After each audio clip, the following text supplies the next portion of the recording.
Revenue വകുപ്പുമായി ബന്ധപ്പെട്ട ഒരു സുപ്രധാനമായിട്ടുള്ള കാര്യം ശ്രദ്ധയിൽപ്പെടുത്തുന്നതിന് വേണ്ടിയാണ് ഇങ്ങനെ ഒരു പത്രസമ്മേളനത്തിന് ഇപ്പോൾ വന്നു ചേർന്നിട്ടുള്ളത്. പത്രസമ്മേളനത്തിന് ആധാരമായിട്ടുള്ള റവന്യൂ വകുപ്പിൻ്റെ ഒരറിയിപ്പ് 2008 നെൽവയൽ തണ്ണീർത്തട നിയമവുമായി ബന്ധപ്പെട്ട അപേക്ഷകളിൽ വേഗതയിൽ തീരുമാനമെടുക്കുന്നതിന് വേണ്ടിയിട്ടുള്ള നെൽവയൽ തണ്ണീർത്തട നിയമത്തിൻ്റെ ഭേദഗതി ജൂലൈ 1 മുതൽ സംസ്ഥാനത്ത് നടപ്പിലാക്കാൻ പോവുകയാണ് എന്നുള്ള നിർദ്ദേശമാണ്. നമുക്കറിയാം, നെൽവയൽ തണ്ണീർത്തട നിയമവുമായി ബന്ധപ്പെട്ട് 2018 മുതൽ ഭൂമിയുടെ രേഖകളിൽ തെറ്റായി നിലം എന്ന് രേഖപ്പെടുത്തിയത് പുരയിടമാക്കി മാറ്റുന്നതിന് വേണ്ടിയും അനുബന്ധ പ്രവർത്തനങ്ങൾക്ക് വേണ്ടിയും ഫോം നമ്പർ 57679 4 ഫോമുകളിലായി RDOമാർ തന്നെ നിശ്ചയിക്കപ്പെടേണ്ട വിധത്തിലുള്ള ചില പ്രവർത്തനങ്ങൾക്ക് നേതൃത്വം നൽകിയിരുന്നു. ആദ്യം ആ പ്രവർത്തനം ആരംഭിച്ചത് ഓഫ്ലൈനായിട്ടാണ്. കേരളത്തിൽ ഓഫ്ലൈനായി 2022 ജനുവരി 31 നമുക്ക് ലഭ്യമായിട്ടുള്ള അപേക്ഷ, ഓഫ്ലൈനായി ലഭ്യമായിട്ടുള്ള അപേക്ഷ 2,26,901 അപേക്ഷകളാണ്. അതിൽ 2,23,241 അപേക്ഷകളിലും തീർപ്പ് കൽപ്പിക്കുകയുണ്ടായി. ആകെ കിട്ടിയ അപേക്ഷകൾ ഓഫ്ലൈനായി പരിശോധിച്ചതിൽ 98.39% തീർപ്പ് കൽപ്പിച്ചപ്പോൾ ബാക്കിയുള്ളത് 3,660 അപേക്ഷകളാണ്. അത് പലപ്പോഴും അപ്ലിക്കേഷൻ്റെ തെറ്റ്, അതുപോലെ പണമടയ്ക്കാത്ത, തീരുമാനമെടുത്തിട്ടും പണമടയ്ക്കാത്ത കേസ്, അങ്ങനെ തുടങ്ങുന്നതാണ്. ചെറിയ നമ്പറാണ് 3,660. 2022 ഫെബ്രുവരി 1 മുതൽ ഓൺലൈനായി അപേക്ഷകൾ സ്വീകരിക്കാൻ വേണ്ടി നിശ്ചയിച്ചു. ഓൺലൈനായി അപേക്ഷകൾ സ്വീകരിക്കാൻ നിശ്ചയിച്ചതിൻ്റെ ഇന്നലെ രാത്രി വരെയുള്ള സ്റ്റാറ്റസ് ആകെ ഓൺലൈനായി 2022 ഫെബ്രുവരി 1 മുതൽ നമുക്ക് അപേക്ഷകൾ ലഭ്യമായപ്പോൾ 4,52,215 അപേക്ഷകൾ ആകെ നമുക്ക് ലഭ്യമാവുകയുണ്ടായി. ആ 4,52,215 അപേക്ഷകളിൽ 1,78,620 അപേക്ഷകൾ ഇതിനകം ഡിസ്പോസ് ചെയ്തു. ബാക്കി 2,73,595 അപേക്ഷകൾ ഇപ്പോഴും റവന്യൂ വകുപ്പിൻ്റെ ഭാഗമായി RDO അഥവാ സബ് കളക്ടറുടെ മുമ്പാകെ നിലനിൽക്കുന്നുണ്ട്. ഇത് ഞങ്ങൾ പരിശോധിച്ചപ്പോൾ കണ്ടൊരു വസ്തുത, ഓൺലൈനായി അപേക്ഷ കൊടുക്കാൻ അവസരം കിട്ടിയ തീയതി മുതൽ രാപ്പകലില്ലാത്ത വിധം ആളുകൾ അവരുടെ ഒഴിവ് നോക്കി അപേക്ഷ കൊടുക്കുന്നതിൻ്റെ അടിസ്ഥാനത്തിൽ ഏവറേജ് 500 അപേക്ഷകൾ വരെ നമുക്ക് ആകെ സംസ്ഥാനത്ത് ഒരു ദിവസം വർദ്ധിക്കുന്ന സ്ഥിതിയുണ്ടായി. സ്വാഭാവികമായിട്ടും നെൽവയൽ തണ്ണീർത്തട നിയമപ്രകാരം RDOമാരാണ് ഇതിൻ്റെ ചുമതല വഹിക്കേണ്ടവർ, അഥവാ അവസാനത്തെ ഒപ്പിട്ട് തരം മാറ്റം നടത്തേണ്ട ആളുകൾ. എന്നാൽ RDOമാരായി കേരളത്തിൽ ആകെയുള്ള തസ്തിക 27 പേരാണ്. ഇപ്പോൾ ഉള്ള 2,72,000 വരെയുള്ള അപേക്ഷകൾ 27 RDOമാർ എത്ര കാലമെടുത്താലും തീരാൻ കഴിയാത്ത വിധം വളരെ സങ്കീർണമാണ്. അപ്പോൾ അതുകൊണ്ടാണ് സെപ്റ്റംബർ മാസത്തിൽ നെൽവയൽ തണ്ണീർത്തട നിയമത്തിലൊരു ഭേദഗതി കൊണ്ടുവരാൻ സർക്കാർ ലക്ഷ്യം വെച്ചത്. അങ്ങനെ വന്നപ്പോൾ RDO ആര് എന്നുള്ളത് നെൽവയൽ തണ്ണീർത്തട നിയമത്തിൽ നിർവചിച്ചിട്ടുണ്ടായിരുന്നില്ല. കളക്ടർമാരെ മാത്രമേ നിർവചിച്ചിട്ടുണ്ടായിരുന്നുള്ളൂ. RDOനൊരു നിർവചനം കൊടുക്കാൻ വേണ്ടി തീരുമാനിച്ചു. അതനുസരിച്ച് ഈ നിയമത്തിൽ 2008 നെൽവയൽ തണ്ണീർത്തട നിയമത്തിൽ മാത്രം RDO എന്ന പദത്തിൽ വരുന്നയാൾ വഹിക്കേണ്ട ചുമതലകൾ സർക്കാർ നിർദ്ദേശിക്കുന്ന ഡെപ്യൂട്ടി കളക്ടറിൽ താഴെയല്ലാത്ത ഉദ്യോഗസ്ഥന് നിർദ്ദേശിക്കാൻ കഴിയും എന്ന ഒരു ഭേദഗതിയോടുകൂടിയാണ് കേരളത്തിൻ്റെ നിയമസഭ ഏകകണ്ഠമായ തീരുമാനം ഉണ്ടാക്കിയത്. പിന്നെ ഞാനതിൻ്റെ വിശദാംശങ്ങളിലേക്ക് പോകുന്നില്ല. ഗവർണർ ഏതാണ്ട് 7 മാസക്കാലം കോൾഡ് സ്റ്റോറേജിൽ എടുത്തു വെച്ചു. തെരഞ്ഞെടുപ്പ് ഔപചാരികമായി കേരളത്തിൽ പൂർത്തീകരിച്ചതിൻ്റെ പിറ്റേ ദിവസമാണ് അദ്ദേഹം അതിൽ ഒപ്പിടാൻ തയ്യാറായത്. ഒപ്പിട്ടതിന് ശേഷം MCC കഴിഞ്ഞ് മോഡൽ കോഡ് ഓഫ് കോണ്ടക്റ്റ് കഴിഞ്ഞ് കേരളത്തിൽ 27 പേർ ഒപ്പിട്ടിരുന്ന ഈ അപേക്ഷകൾ ഇനി കൈകാര്യം ചെയ്യാൻ 71 ഉദ്യോഗസ്ഥന്മാരെ ചുമതലപ്പെടുത്തിക്കൊണ്ടുള്ളൊരു തീരുമാനത്തിലാണ് ഞങ്ങൾ നിർദ്ദേശിക്കുന്നത്. അതനുസരിച്ച് 78 താലൂക്കുകളിൽ 71 ഉദ്യോഗസ്ഥന്മാർ. ഉദാഹരണത്തിന് ഞാൻ തിരുവനന്തപുരം വായിച്ചാൽ തിരുവനന്തപുരം താലൂക്കിൽ അപേക്ഷകൾ ഇനി DM ഡെപ്യൂട്ടി കളക്ടറായിരിക്കും കൈകാര്യം ചെയ്യുക. ചിറയൻകീഴ് താലൂക്കിലെ അപേക്ഷകൾ ഇനി LR ഡെപ്യൂട്ടി കളക്ടറായിരിക്കും കൈകാര്യം ചെയ്യുക. വർക്കല താലൂക്കിലെ അപേക്ഷകൾ ഇനി ഡെപ്യൂട്ടി കളക്ടർ ആയിരിക്കും കൈകാര്യം ചെയ്യുക.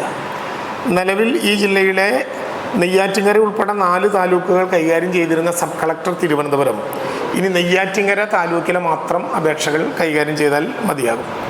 നെടുമങ്ങാട് RDO നെടുമങ്ങാട് താലൂക്കിലെ മാത്രം, ഡെപ്യൂട്ടി കളക്ടർ LA കാട്ടാക്കട താലൂക്കിലെ മാത്രം. ഇങ്ങനെ 71 പേരുടെ സേവനങ്ങൾ നമുക്ക് ഈ നടപടിക്രമങ്ങളിൽ ലഭ്യമാകുന്നതോടുകൂടി വളരെ വേഗത്തിൽ തരംമാറ്റ നടപടികളിൽ തീരുമാനമുണ്ടാക്കാൻ കഴിയും എന്നാണ് ഞങ്ങൾ പ്രതീക്ഷിക്കുന്നത്. പല പരിപാടികൾ ഇതിനുമായി ബന്ധപ്പെട്ട് നടത്തി പരിശ്രമിച്ചതാണ്. നേരത്തെ 2 ഘട്ടങ്ങളിലായി 990 ജീവനക്കാരെയും 340 വാഹനങ്ങളും ആവശ്യപ്പെട്ട IT ഉപകരണങ്ങളും താൽക്കാലികമായി കൊടുത്തുകൊണ്ട് 1 വർഷക്കാലം നമ്മൾ തരംമാറ്റ നടപടികൾ ഉദ്യോഗസ്ഥന്മാരെ വെച്ച് വേഗതയിലാക്കി. പക്ഷേ അപ്പോഴുമുള്ള പ്രശ്നം ഒപ്പിടാനുള്ള ചുമതല ഈ RDOമാരിൽ മാത്രമാണ് നിക്ഷിപ്തമാവുന്നത്. 27 പേർ എത്ര ശ്രമിച്ചാലും ഇത്രയേറെ അപേക്ഷകൾ ഒപ്പിടാൻ വേണ്ടി കഴിയില്ല. ഇപ്പം നമ്മൾ 71 ഉദ്യോഗസ്ഥന്മാരിലേക്കായി ഇത് മാറ്റുമ്പോൾ ജീവനക്കാരുടെ കാര്യത്തിൽ സ്ഥിരമായ ആളുകൾ ഉണ്ടാകണം എന്നാലോചിച്ചു. നേരത്തെ എംപ്ലോയ്മെൻറ്റ് എക്സ്ചേഞ്ചിൽ നിന്ന് താൽക്കാലികമായി ജീവനക്കാരായി വരുമ്പോൾ അവർ നിശ്ചയിക്കുന്ന തുകയിൽ താൽക്കാലിക ജീവനക്കാരാണ് തുക നിശ്ചയിക്കുന്നത് എന്നുള്ളത് കൊണ്ട് ഏതെങ്കിലും വിധത്തിലുള്ള ആധികാരികതയില്ല എന്ന് പ്രത്യേകിച്ച് സബ് കളക്ടർമാരും RDOമാരും ഒപ്പിടുമ്പോൾ വീണ്ടും പരിശോധനയ്ക്ക് വിധേയമാക്കും. അപ്പം അത് ഒഴിവാക്കാൻ സ്ഥിരം ജീവനക്കാരായി 68 ജൂനിയർ സൂപ്രണ്ടുമാരെയും 181 ക്ലർക്കുമാരെയും തന്നെ നമ്മൾ പുതിയ തസ്തികകൾ തന്നെ സൃഷ്ടിച്ചു. എംപ്ലോയ്മെൻറ്റ് എക്സ്ചേഞ്ചിൽ നിന്ന് എടുക്കാൻ കഴിയുന്ന വിധത്തിൽ പുതിയ എംപ്ലോയ്മെൻറ്റ് തസ്തികകൾ അക്കാര്യത്തിൽ സൃഷ്ടിച്ചു. 181 ക്ലർക്കുമാരും 68 ജൂനിയർ സൂപ്രണ്ടുമാരും, താൽക്കാലികമായി റിട്ടയേർഡ് ഹാൻഡ്സിനെ ഉൾപ്പെടെ നിയമിക്കാൻ കഴിയുന്ന വിധത്തിൽ 123 സർവേയർമാരെ അക്കാര്യത്തിൽ സഹായിക്കാൻ നിശ്ചയിച്ചു. 220 വാഹനങ്ങൾ വാടകയ്ക്കെടുക്കാൻ വേണ്ടി തീരുമാനം എടുക്കുകയും ചെയ്തു. ഈ സൗകര്യങ്ങളുടെ അടിസ്ഥാനത്തിലായിരിക്കും ജൂലൈ 1 മുതൽ 71 കേന്ദ്രങ്ങളിലേക്ക് തരംമാറ്റ നടപടികൾ കൊണ്ടുപോകാൻ ഞങ്ങൾ ആഗ്രഹിക്കുന്നത്. എന്ന് മാത്രമല്ല, ഇപ്പോൾ ഉള്ളൊരു പ്രശ്നം വില്ലേജുകളിൽ ആവശ്യമായിട്ടുള്ള ജീവനക്കാരില്ല എന്ന പൊതു പരാതി ഉയർന്നു വരുന്നുണ്ട്. അതുകൊണ്ട് തന്നെ നെൽവയൽ തണ്ണീർത്തട നിയമങ്ങളിൽ കൂടുതൽ പരിശോധന കെട്ടിക്കിടക്കുന്ന വില്ലേജുകളിൽ പ്രധാനമായും കേന്ദ്രീകരിച്ച് നമുക്ക് ജില്ലാ കേന്ദ്രങ്ങളിൽ പ്രവർത്തിച്ചിരുന്ന 779 OAമാരെയും 243 ടൈപ്പിസ്റ്റുമാരെയും ഇപ്പോൾ റവന്യൂ വകുപ്പിൻ്റെ കേന്ദ്രങ്ങൾ അതിവേഗം ഡിജിറ്റലായ സാഹചര്യം കൂടി ഉപയോഗപ്പെടുത്തിക്കൊണ്ട് 243 ടൈപ്പിസ്റ്റുമാരെയും 779 OAമാരെയും വില്ലേജുകളിലേക്ക് പുനർവിന്യാസം ചെയ്യാൻ വേണ്ടിയിട്ട് നിശ്ചയിച്ചിട്ടുണ്ട്. അപ്പോൾ അതുകൂടി വരുന്നതോടുകൂടി വില്ലേജിൽ ഒരു സ്റ്റാഫിൻ്റെ അധിക സഹായം കൂടി നമുക്ക് ലഭ്യമാകും. ഈ വിധത്തിൽ നെൽവയൽ തണ്ണീർത്തട നിയമത്തിൻ്റെ ഭാഗമായിട്ടുള്ള നടപടിക്രമങ്ങൾ വേഗതയിലാക്കാൻ വേണ്ടിയാണ് നിശ്ചയിച്ചിട്ടുള്ളത്. അതോടൊപ്പം ഒരു കാര്യത്തിൽ കൂടി ഇപ്പോൾ തീരുമാനമെടുത്തിട്ടുണ്ട്. നെൽവയൽ തണ്ണീർത്തട നിയമവുമായി ബന്ധപ്പെട്ട് ആ നിയമത്തെ മറികടന്നും ആ നിയമത്തെ ലംഘിച്ചും ആ നിയമത്തിൽ പല വിധത്തിലുള്ള മാൽ പ്രാക്ടീസുകൾ ഉണ്ടായുമൊക്കെ പലയിടങ്ങളിലും ഭൂമി നികത്തിയ അനുഭവങ്ങൾ ധാരാളമായിട്ടുണ്ട്. നെൽവയൽ തണ്ണീർത്തട നിയമം ഭൂമി തരം മാറ്റാനല്ല, ഭൂമി അതുപോലെ തന്നെ നെൽവയലുകളും തണ്ണീർത്തടങ്ങളും അതുപോലെ തന്നെ നിലനിർത്തുന്നതിന് വേണ്ടിയാണ് എന്നുള്ള യാഥാർത്ഥ്യം വളരെ ഗൗരവത്തോടെ എടുക്കണം എന്ന് കണ്ടുകൊണ്ട് അങ്ങനെ നികത്തപ്പെട്ട ഭൂമി നമുക്ക് നിക്ഷേപമാക്കുന്നതിന് വേണ്ടി അതല്ലെങ്കിൽ പൂർവ്വസ്ഥിതിയിലേക്കാക്കുന്നതിന് വേണ്ടി സാധാരണ നിലയിൽ ഉപയോഗിക്കാൻ കഴിയുന്ന സെക്ഷൻ 13 പ്രകാരം നികത്തപ്പെട്ട ഭൂമിയിൽ അനധികൃതമായി നികത്തപ്പെട്ട ഭൂമിയിലെ മണ്ണും മറ്റ് അവസ്ഥകളുമൊക്കെ മാറ്റി കൃഷി ചെയ്യാൻ കഴിയുന്ന വിധത്തിൽ പൂർവ്വസ്ഥിതിയിലാക്കാനുള്ള നടപടികളിലേക്ക് പോകണം എന്ന് നിശ്ചയിച്ചു. ജില്ലാ കളക്ടർമാർ 2,46,00,000 രൂപ പ്രാഥമികമായി ചെലവ് വരുന്ന വിധത്തിൽ ഈ പരിപാടികൾ പരിശോധിച്ചിട്ടുള്ള എസ്റ്റിമേറ്റ് സമർപ്പിച്ചു. കഴിഞ്ഞ ബഡ്ജറ്റിൽ 2 കോടി രൂപ ഇതിനകം ഈ പ്രവർത്തനങ്ങൾക്ക് വേണ്ടി ഒരു റിവോൾവിംഗ് ഫണ്ടായി സർക്കാർ അനുവദിച്ചിട്ടുണ്ട്. അതിൻ്റെ ഭാഗമായിട്ടിപ്പോൾ ആദ്യം ബന്ധപ്പെട്ട നെൽവയലിൻ്റെ ഉടമസ്ഥന് ഇത് അടിയന്തിരമായി ഇത്ര ദിവസത്തിനുള്ളിൽ മാറ്റി പൂർവ്വസ്ഥിതിയിലാക്കണം എന്ന് കാണിച്ചുകൊണ്ട് കളക്ടർമാർ നോട്ടീസ് നൽകും. ആ നോട്ടീസിൽ നിശ്ചിത ദിവസത്തിനുള്ളിൽ പ്രതികരണം ഉണ്ടായില്ലെങ്കിൽ ജില്ലാ കളക്ടർമാരുടെ നേതൃത്വത്തിൽ തന്നെ ഇവിടെ നിന്ന് ലഭ്യമാകുന്ന പണം കൂടി ഉപയോഗിച്ചുകൊണ്ട് വാഹനങ്ങൾ വാടകയ്ക്കെടുത്ത് ഈ ഭൂമി മണ്ണ് നിക്ഷേപിക്കുന്നതുമായി ബന്ധപ്പെട്ടിട്ടുള്ള എല്ലാ നിയമ ഉത്തരവുകളും പാലിച്ചുകൊണ്ട് പൂർവ്വസ്ഥിതിയിലേക്ക് മാറ്റുകയും ഒരാളുടെ ഭൂമി പൂർവ്വസ്ഥിതിയിലേക്കാക്കി മാറ്റുമ്പോൾ എത്രയാണോ ചെലവ് വന്നത് ആ ചെലവ് റവന്യൂ റിക്കവറി നടപടികളിലൂടെ അയാളിൽ നിന്ന് തിരിച്ചെടുക്കാൻ കഴിയുകയും ചെയ്യുന്ന വിധത്തിൽ ഭൂമി തരം മാറ്റുക മാത്രമല്ല, ഭൂമിയുടെ സംരക്ഷണം ഉറപ്പുവരുത്തുന്ന വിധത്തിലേക്ക് ഗവൺമെൻറ്റിൻ്റെ നടപടികൾ കൂടി വരുന്നതോടെ നെൽവയൽ തണ്ണീർത്തട നിയമത്തിൻ്റെ അന്തസ്സത്ത ബോധ്യപ്പെടുന്ന വിധത്തിൽ ആ പ്രവർത്തനങ്ങൾ വേഗതയിലാക്കാൻ കഴിയും. ജൂലൈ 1 ഔപചാരികമായി ഈ നടപടിക്രമങ്ങൾ ആരംഭിക്കും. അത് സംസ്ഥാന തലത്തിൽ ജൂലൈ 1 71 കേന്ദ്രങ്ങളിലേക്ക് മാറ്റപ്പെട്ടതിൻ്റെ സംസ്ഥാനതല ഉദ്ഘാടനം തിരുവനന്തപുരത്തെ കളക്ട്രേറ്റിൽ വെച്ചുകൊണ്ട് തന്നെ നിർവഹിക്കും. അതുമായി ബന്ധപ്പെട്ട് വളരെ വേഗത്തിൽ ഞങ്ങൾ ഈ 2024-25 സാമ്പത്തിക വർഷത്തിൽ തന്നെ അതത് ദിവസം വരുന്ന ഫയലുകൾ മാത്രം ഇനി ബന്ധപ്പെട്ട ഉദ്യോഗസ്ഥന്മാരുടെ മുമ്പിൽ ബാക്കിയാകാൻ കഴിയുന്ന വിധത്തിൽ ഉള്ള നടപടിക്രമങ്ങൾക്ക് നേതൃത്വം നൽകാൻ വേണ്ടി തീരുമാനിച്ചിട്ടുണ്ട്. ഫോം നമ്പർ 5 ഇപ്പോൾ യഥാർത്ഥത്തിൽ റവന്യൂ ഉദ്യോഗസ്ഥന്മാരാണ് ഒപ്പിട്ട് നൽകേണ്ടതെങ്കിലും അത് പൂർണ്ണമായി പരിശോധിക്കാനുള്ള ഉത്തരവാദിത്വം കൃഷി ഓഫീസർമാർക്കാണ്. അപ്പോൾ അക്കാര്യത്തിൽ ഡാറ്റാ ബാങ്ക് ഇതിനകം നിർവചിക്കപ്പെട്ടിട്ടുണ്ട്. പക്ഷേ ഡാറ്റാ ബാങ്കിൽ പലയിടത്തും പ്രയാസങ്ങളുണ്ട് എന്നുള്ളത് കൊണ്ടാണ് ഡാറ്റാ ബാങ്കിൽ ഉൾപ്പെട്ട ഭൂമി മാറ്റാനുള്ള ഫോം നമ്പർ 5 ഇങ്ങനെ നിലനിന്ന് പോകുന്നത്. ഫോം നമ്പർ 5 ഇനിയും തുടരേണ്ടതുണ്ടോ, ഡാറ്റാ ബാങ്കിൽ നിന്ന് ഇതുവരെ മാറ്റപ്പെടാത്ത ആളുകൾ ഇനി മാറ്റപ്പെടണം എന്ന് പറഞ്ഞ് കൊണ്ടുവരുന്ന അപേക്ഷകളിൽ ശരിയുണ്ടോ, ഡാറ്റാ ബാങ്കിൽ നിന്ന് ആളെ മാറ്റേണ്ട ഉത്തരവാദിത്വം ഇനി RDOൻ്റെ മുമ്പിലേക്ക് വരാതെ അതത് സ്ഥലങ്ങളിൽ LLMCകൾക്കോ കൃഷി ഓഫീസർക്കോ തന്നെ നിശ്ചയിക്കാവുന്ന വിധത്തിൽ മാറ്റാവുന്നതാണോ, ഇക്കാര്യങ്ങളെക്കുറിച്ച് കൂടി ഒരു പുനർവിചിന്തനം നടത്താവുന്ന വിധത്തിൽ കൃഷി വകുപ്പ് മന്ത്രിയുമായും ബന്ധപ്പെട്ട വകുപ്പുമായും ഒരു ചർച്ചകൾക്ക് ഞങ്ങൾ തുടക്കം കുറിച്ചിട്ടുണ്ട്. ആ ചർച്ചകൾ കൂടി പോസിറ്റീവായി തീർന്നാൽ ഇനി നെൽവയൽ തണ്ണീർത്തട നിയമത്തിൽ റവന്യൂ വകുപ്പിൻ്റെ ഭാഗത്തു നിന്ന് മറ്റേതെങ്കിലും വിധത്തിലുള്ള ലാഗിങ് ഇല്ലാത്ത വിധത്തിൽ നമുക്കത് മുന്നോട്ട് കൊണ്ടുപോകാം എന്ന് പ്രതീക്ഷിക്കുന്നു. പത്രമാധ്യമ സുഹൃത്തുക്കളുടെ പിന്തുണ ഇക്കാര്യത്തിൽ ആവശ്യമുണ്ട്. ജനങ്ങളുടെ മുമ്പിൽ ഇക്കാര്യം അറിയിക്കാനും ആശങ്കകൾ ദൂരീകരിക്കാനും കഴിയുന്ന വിധത്തിൽ നടപടിക്രമങ്ങൾ മുന്നോട്ട് കൊണ്ടുപോകണം. എല്ലാ ആഴ്ചയും ചേരുന്ന റവന്യൂ സെക്രട്ടേറിയറ്റ് ഒരു അജണ്ടയായി ഇനി മുതൽ തുടർച്ചയായി ഇക്കാര്യം പരിശോധിക്കണം എന്ന് നിശ്ചയിച്ചിട്ടുണ്ട്. അതുകൂടി വരുന്നതോടുകൂടി ആ പ്രവർത്തനങ്ങൾ വേഗതയിലാക്കും. 27A പ്രകാരം തരം മാറ്റപ്പെട്ട ഭൂമി റവന്യൂ രേഖകളിൽ മാറ്റാൻ ഇനി സർവേയർമാരെയോ മറ്റ് കാലതാമസമോ ഒരു കാരണവശാലും ഉണ്ടാകേണ്ടതില്ലെന്നും 48 മണിക്കൂറിൽ തന്നെ വില്ലേജ് വരെ എത്തി അത് മാറ്റാനുള്ള സൗകര്യങ്ങൾ കൊടുക്കണമെന്നും റവന്യൂ സെക്രട്ടേറിയറ്റ് നിർദ്ദേശിച്ചിട്ടുണ്ട്. അതനുസരിച്ചിട്ടുള്ള നിർദ്ദേശം താഴെ തലം വരെ പോകാനും ഞങ്ങൾ നിശ്ചയിച്ചിട്ടുണ്ട്. ഇക്കാര്യമാണ് പ്രധാനമായും നിങ്ങളുടെ മുമ്പിൽ അവതരിപ്പിക്കാനും സൂചിപ്പിക്കാനുള്ളത്.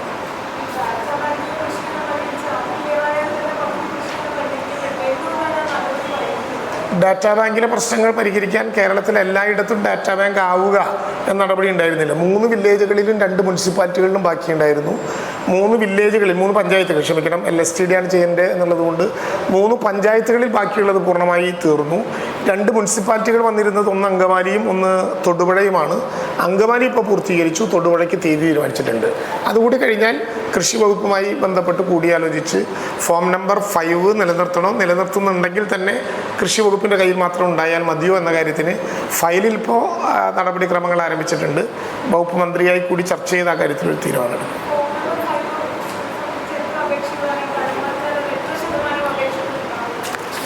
ഏതാണ് ഫോം നമ്പർ 5ലും 6ലും എത്ര ഉണ്ടാകും എന്നാണ് ചോദിച്ചത്. ഇപ്പോൾ ബാക്കി നിൽക്കുന്നത് ഏതാണ്ട് ആകെ കിട്ടിയത് ഏതാണ്ട് 4 ലക്ഷത്തി, ഞാൻ നേരത്തെ പറഞ്ഞതുപോലെ 4,52,000 അപേക്ഷകളാണ്.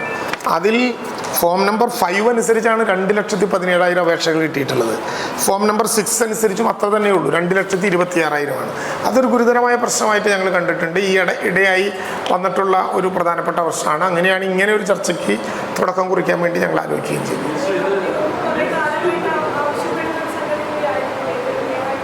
അല്ല, അതെന്താണെന്ന് വെച്ചാൽ ഡാറ്റാ ബാങ്ക് എല്ലായിടത്തും ഉണ്ടായിട്ടില്ല. ഉള്ള സ്ഥലങ്ങളിൽ തന്നെ തർക്കമുണ്ട് എന്ന് നേരത്തെ കൃഷി വകുപ്പ് തന്നെ പറഞ്ഞിരുന്നു. അതുകൊണ്ടാണ് ഇതിനകത്ത് ഇത്തിരി വൈകിയത്. ബിജുവാണോ പറഞ്ഞത്?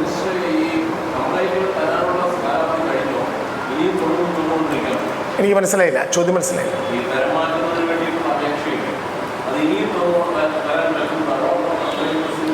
അല്ല, സ്വാഭാവികമായിട്ടും ഇതിനകത്തുള്ള പ്രശ്നം പലരും അവരവരുടെ നിലത്തിൻ്റെ തലം എല്ലാ ഘട്ടത്തിലും പരിശോധിക്കുന്നില്ല എന്നുള്ളതാണ്. അതുകൊണ്ട് ഓൺഗോയിങ് ആയ പ്രോസസ്സ് ഇപ്പോൾ പോകുന്നുണ്ട്. ഇപ്പോൾ ഈ ഇടക്കാലത്ത് തന്നെ ഇത്ര കൂടുതൽ വരാനുള്ള കാരണം റവന്യൂ വകുപ്പിൻ്റെ ഭൂമിക്ക് കരമടയ്ക്കുന്ന നടപടിക്രമങ്ങൾ ഓൺലൈനാക്കി. അപ്പോൾ എവിടെ ഇരുന്നും എപ്പോഴും വില്ലേജ് ഓഫീസിൽ പോയി ക്യൂ നിൽക്കാതെ ഭൂമിയുടെ നികുതി അടയ്ക്കാം എന്ന സ്ഥിതി വന്നപ്പോൾ നികുതി വരുമാനത്തിൽ തന്നെ മാറ്റമുണ്ടായി, എണ്ണത്തിലും കൂടുതലുണ്ടായി. അതായത് കൂടുതൽ ലാൻഡ് പാഴ്സലുകളിൽ ഭൂമി നികുതി അടയ്ക്കപ്പെട്ടു. അപ്പോഴാണ് പലരും ഇത് പുരയിടമായി കിടന്നിരുന്ന ഭൂമി നിലം എന്നാണ് രേഖകളിൽ രേഖപ്പെടുത്തുന്നത് എന്ന് കാണുന്നത്. 25 സെൻറ്റിന് സൗജന്യമാണ് എന്നതുകൂടി വാർത്ത കേട്ടപ്പോൾ അതിവേഗം ആളുകൾ അപ്ലൈ ചെയ്യുന്നൊരു സ്ഥിതിവിശേഷം ഉണ്ടായി. അപ്പം അതുകൊണ്ട് ഈ നേരത്തെ അജിത ഇവിടെ ചോദിച്ചതുപോലെ ഡാറ്റാ ബാങ്കിൻ്റെ കാര്യത്തിൽ നമുക്കൊരു നിശ്ചയമുണ്ടാക്കി അവസാനിപ്പിക്കേണ്ടതാണ്.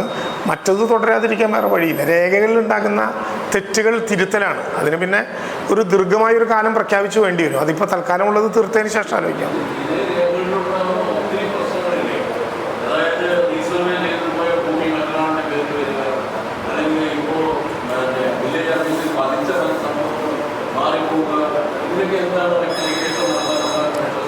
അങ്ങേക്ക് അത് അറിയുമെന്ന് വിചാരിച്ചിട്ടാണ് ഞാൻ പറയുന്നത്. ഭൂമി രേഖയിൽ മാറ്റം ഉണ്ടായി തീർക്കാനാണ് എല്ലാവരും പരാതികൾ. അങ്ങനെ രേഖയിൽ മാറ്റം ഉണ്ടായാൽ അത് തീർക്കാൻ എല്ലാവരും പരാതി വളരെ സങ്കീർണമാണ്.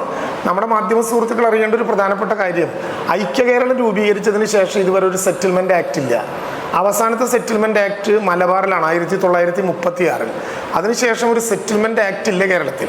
ഒരു സെറ്റിൽമെൻറ്റ് ആക്ട് ഉണ്ടായി ഈ ഭൂമിയുടെ സ്ഥിതി ഒന്ന് സെറ്റിൽ ചെയ്താലാണ് യഥാർത്ഥത്തിൽ ഈ പ്രശ്നങ്ങൾക്ക് ഒരു പരിഹാരം കാണാൻ പറ്റുക. ഇപ്പം നമുക്കുള്ളൊരു ആവേശം 200 വില്ലേജുകളിലായി ഈ കഴിഞ്ഞ ഒരു വർഷക്കാലം കൊണ്ട് 4 ലക്ഷം ഹെക്ടർ ഭൂമി നമ്മൾ അളന്ന് തിട്ടപ്പെടുത്തി ഡിജിറ്റൽ റീസർവേയിൽ. അത് ഏതാണ്ട് 27,405 പാഴ്സൽസാണ്. 27,04,000 പാഴ്സൽസാണ്. 27 ലക്ഷത്തോളം പാഴ്സൽസ് നമ്മൾ ഡിജിറ്റൽ റീസർവേ നടത്തിയിട്ട് ആകെ ഏൽസികൾ, ആകെ പരാതികൾ 4,405 പരാതികളെ ഇതുവരെ ലഭ്യമായിട്ടുള്ളൂ. അപ്പം അതുകൊണ്ട് RTK റോവറിലൂടെ നടത്തുന്ന പ്രശ്നങ്ങളിൽ കുറച്ചുകൂടി ആക്യുറസി വരുന്നുണ്ട് എന്ന് മാത്രമല്ല, ഇപ്പോൾ ഇനം മാറിക്കിടക്കുന്ന, തരം മാറിക്കിടക്കുന്ന ചില കാര്യങ്ങളിൽ നിജസ്ഥിതി രേഖപ്പെടുത്താൻ റിമാർക്സ് കോളത്തിൽ ബന്ധപ്പെട്ടവർക്ക് അനുവാദവും കൊടുത്തിട്ടുണ്ട്. അപ്പോൾ ഈ ഡിജിറ്റൽ റീസർവേ ഇപ്പോൾ 200 വില്ലേജുകളിൽ 9-2 കഴിഞ്ഞു. ഏതാണ്ട് 187 വില്ലേജുകളിൽ 2ാം ഘട്ടം ആരംഭിച്ചു. 3ാം ഘട്ടത്തിലേക്ക് ഇപ്പോൾ പ്രവേശിക്കാൻ പോവുകയാണ്. അതൊന്ന് പൂർത്തിയാക്കിയാൽ വലിയ മാറ്റം ഈ കാര്യത്തിൽ ഉണ്ടാകും എന്നാണ് ഞങ്ങൾ പ്രതീക്ഷിക്കുന്നത്.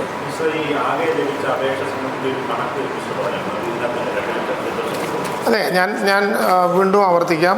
അതായത് ഓഫ്ലൈൻ അപേക്ഷകൾ, നേരിട്ട് നൽകുന്ന അപേക്ഷകൾ ആകെ കേരളത്തിൽ കിട്ടിയത് 2,26,901. അതിൻ്റെ 98.39% പൂർത്തീകരിച്ചു. അതായത് 2,23,241 അപേക്ഷകൾ പൂർത്തീകരിച്ചു. അതിൽ ബാക്കിയുള്ളത് 3,660 അപേക്ഷകൾ മാത്രമാണ്. ഓൺലൈൻ ആരംഭിച്ചത് 2022 ഫെബ്രുവരി 1-നാണ്. അതുമുതൽ ഇതുവരെ 4,52,215 അപേക്ഷകൾ വന്നിട്ടുണ്ട്. അതിൽ 1,78,620 അപേക്ഷകൾ ഇന്നലെ രാത്രിക്കുള്ളിൽ തീർത്തു. ഇനി 2,73,595 അപേക്ഷകൾ കൂടി ബാക്കിയുണ്ട്. 2,73,595 അപേക്ഷകൾ കൂടി ബാക്കിയുണ്ട്.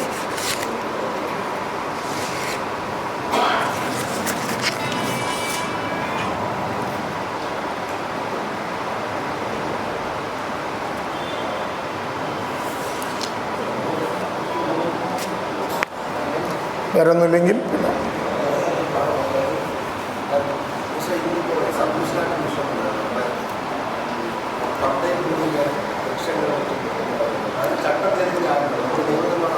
ചട്ടഭേദഗതിയെ വഴിയുള്ളൂ. നമ്മളതിന് 216/2020 എന്ന് പറഞ്ഞൊരു ഉത്തരവ് പണ്ടിറങ്ങിയതിൻ്റെ ഭാഗമായിട്ടുള്ള പിന്നെ പ്രശ്നങ്ങളുണ്ടായിട്ടാണ് നമ്മളത് ക്യാൻസൽ ചെയ്തത്. അപ്പോൾ ഇപ്പോൾ 64 ചട്ടത്തിൽ നട്ടു വളർത്തിയത് കൂടി അല്ലേ, സബ്സീക്വൻ്റായി വരുന്ന ചെടികൾ കൂടി സംരക്ഷിക്കേണ്ട ഉത്തരവാദിത്തം പട്ടാധാർക്ക് വരുന്നുണ്ട്. പക്ഷെ അതിലൊരു പ്രശ്നമുണ്ട്. കാരണം ഭൂമി കൈമാറുമ്പോൾ കൈമാറിയ ഭൂമിയിൽ റിസർവ് ചെയ്ത മരങ്ങൾ, അതുപോലെ തന്നെ രേഖപ്പെടുത്തിയ മരങ്ങൾ, ആ മരങ്ങളുടെ ഉത്തരവാദിത്തമാണ് യഥാർത്ഥത്തിൽ ഗവൺമെൻറ്റിൽ ഉത്തരവാദിത്തം വരുന്നത്. പ്രത്യേകിച്ച് ഈ 4 മരങ്ങളാണ് സർക്കാരിൽ നിക്ഷിപ്തമാകുന്ന മരങ്ങൾ. അത് പൂർണ്ണമായും അതിൻ്റെ ചന്ദനം ഉൾപ്പെടെ, ചന്ദനം വട്ട് വളർത്തിയാലും കിളിർത്തു വന്നാലും പ്രൊമോഷൻ ആക്ട് പ്രകാരമാണെങ്കിലും മറ്റേത് നടപടി പ്രകാരമാണെങ്കിലും പട്ടാധാർ തന്നെ സംരക്ഷിക്കണം. പക്ഷേ ഒരു സാധാരണ കർഷകൻ അവൻ്റെ ഭൂമിയിൽ ഒരു ചെടി നട്ടാൽ, ഒരു മരം നട്ടാൽ അതിൻ്റെ അവകാശം അവന് തന്നെ കിട്ടണം എന്നുള്ളതാണ് സർക്കാരിൻ്റെ നിലപാട്. അപ്പോൾ ഗവൺമെൻറ് ഉത്തരവിറക്കിയിട്ടതിൽ പൂർണ്ണമാകില്ല. അതുകൊണ്ടൊരു ചട്ടഭേദഗതി വേണം എന്നാണ് നിയമപരമായ ഉദ്ദേശം. അതിൻ്റെ രൂപകൽപ്പന നടത്തിയിട്ടുണ്ട്. ഒരു കാരണവശാലും കർഷകർക്കും അല്ലാതെ മറ്റാർക്കും ഗുണമുണ്ടാക്കാത്ത വിധത്തിൽ നിയമവകുപ്പിൻ്റെ പരിഗണനയിലാണ്. അത് കിട്ടിക്കഴിഞ്ഞാൽ ഭേദഗതിയിലേക്ക് കിടക്കും.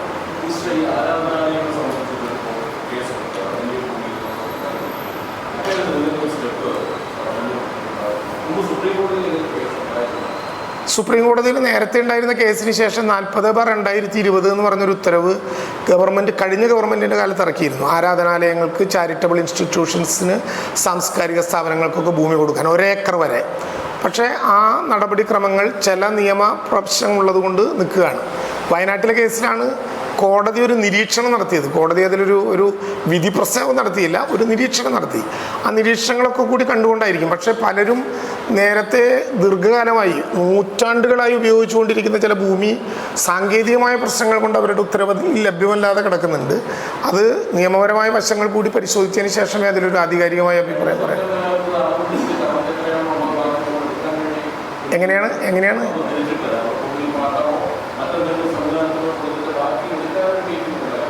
അല്ല, ഞാൻ പറഞ്ഞത് ആവശ്യമുള്ള ഭൂമി കൊടുത്ത് ബാക്കി സർക്കാരിൽ ലഭ്യമാകേണ്ടത് ഇപ്പോഴത്തെ ഒരു പൊതു ആവശ്യമാണ്. അത് ആരാധനാലയങ്ങളുടെ കാര്യത്തിലല്ല.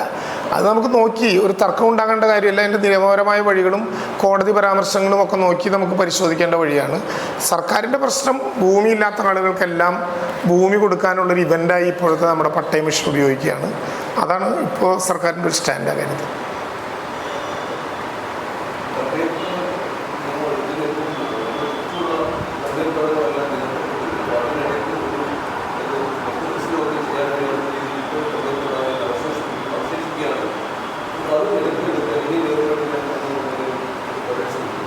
ഇപ്പോൾ നിയമപരമായിട്ടൊരു കാര്യമില്ലാത്തതുകൊണ്ട് ഞാനത് പറയുന്നില്ല. കാരണം അങ്ങനെ സർക്കാരിൻ്റെ പരിഗണനയിലോ സർക്കാരിൻ്റെ ചിന്തയിലോ ഇല്ലാത്തൊരു കാര്യത്തെക്കുറിച്ച്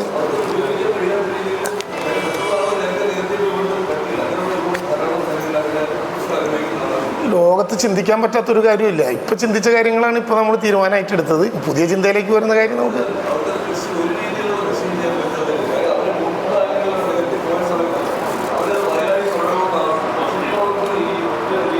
കുറഞ്ഞ കേസുകളേ ഉണ്ടാകുള്ളൂ. അങ്ങനെ പരിശോധിച്ചിട്ട് ചെയ്യാൻ പറ്റുള്ളൂ. ഇപ്പോഴത്തെ നിയമപ്രകാരം ഒന്നും ചെയ്യാൻ പറ്റുന്നതല്ല.